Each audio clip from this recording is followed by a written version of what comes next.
beautiful question. I would like to explain one beautiful thing in the answer to this question. इनका सवाल ये है कि मैंने एक स्टेटमेंट सुनी है, those who can will and those who can't teach.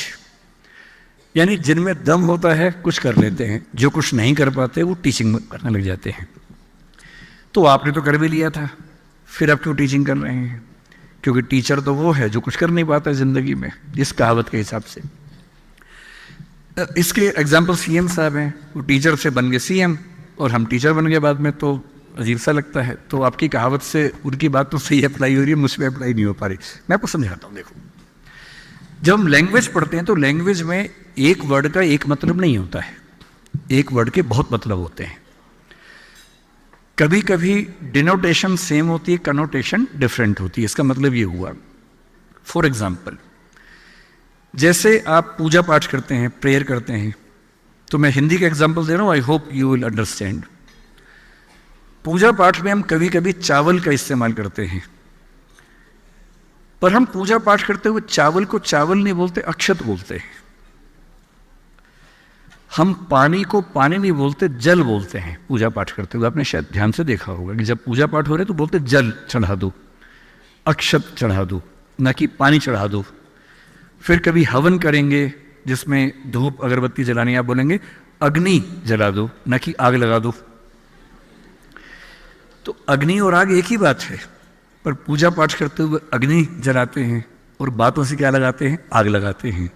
किसी घर में क्या लगाते हैं? आग लगाते हैं, पर पूजा पाठ में अग्नि जलाते हैं। अगर आप इस स्टेटमेंट को इस कॉन्टेक्स्ट में समझेंगे तो बात समझ में आएगी। जब ये स्टेटमेंट कह रही है कि दोज हु कैन विल, इसका मतलब है कि जिनमें कुछ करने की हिम्मत होती है, दम होता है, वो कर लेते हैं। जो नहीं कर पाते दूसरों को टीच करते हैं। पर यहां टीचिंग का मतलब टीचिंग करियर से नहीं है, यहां टीचिंग का मतलब बिना बात का ज्ञान देने से है। जो आपके पेरेंट्स आपको दे रहे हैं आजकल और आपको अच्छा नहीं लग रहा है, आपके पेरेंट्स कह रहे बेटा फ़ोन मत यूज़ करो, आप कहते हैं आप खुद तो करते हो, हमें क्यों ज्ञान दे रहे हो? आपके पेरेंट्स टीचर नहीं है बाई प्रोफेशन, पर वो भी आपको टीच कर रहे हैं। गली मोहल्ले में हर व्यक्ति आपको टीच कर रहा है, जो जानता भी नहीं वो भी टीच कर रहा है। एक जोक मुझे याद आ गया कि एक 22-25 साल का बच्चा सिगरेट की शॉप पे जाके बोला एक सिगरेट देना भैया। साथ में एक 100 साल का आदमी खड़ा हुआ था। उसने कहा कि बेटा सिगरेट पीना अच्छी बात नहीं है, फेफड़े जल जाते हैं, और बेटा गलत बात है, सिगरेट मत पिया करो, जिंदगी खराब हो जाएगी, ऐसा मत किया करो। उससे कहा अंकल आपकी उम्र कितनी है? बोले 100 साल। बोला अंकल मेरे दादाजी की उम्र 125 साल है।